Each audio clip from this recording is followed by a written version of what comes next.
በጌታ በኢየሱስ ክርስቶስ ስም እኔ አንድ ነገር ጸልያለሁ። አባት እግዚአብሔር ሆይ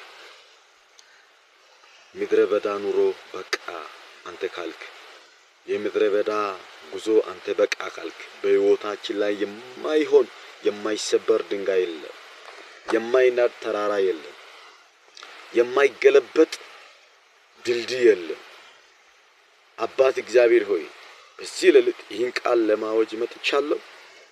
ይህን ቃል ልናገር መጥቻለሁ።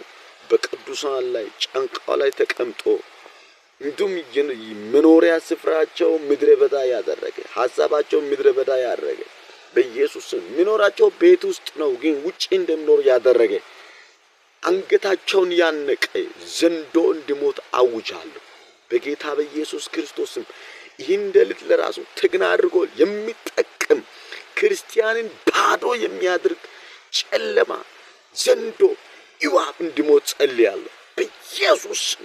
በዚህ ሌሊት ላይ አባት እግዚአብሔር ተኝቶ ሳሉ በአልጋው ላይ ተኝቶ ሳሉ በጓዳቸው ላይ ተኝቶ ሳሉ ከልጆች ጋራ ተኝቶ ሳሉ ከባላቸው ጋራ ከሚስቷ ጋራ ሳሉ ለይቶ ወደ ምድረ በዳ ወስድ ዘንዶ እንዲሞት ጸልያለሁ።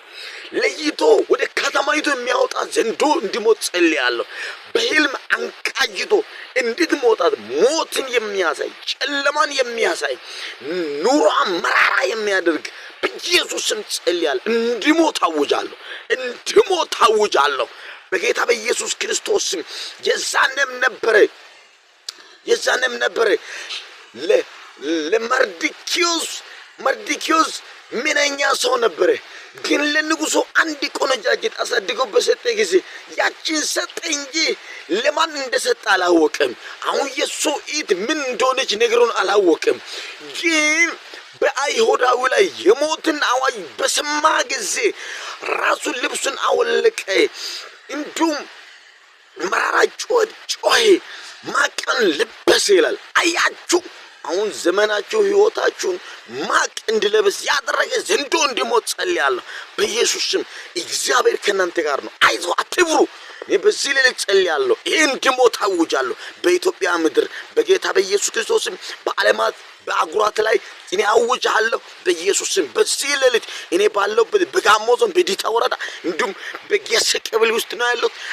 አሁን አውጃለሁ እግዚአብሔር ሰው እንደሆንኩት እግዚአብሔር ያፈን ቃል እንደሚያጸና አምናለሁ በጌታ በኢየሱስ ክርስቶስ ስም። ይሄ ዘንዶ ሞቶ አንድ ቀን ለምስጋና እንቆማለን በኢየሱስ ስም።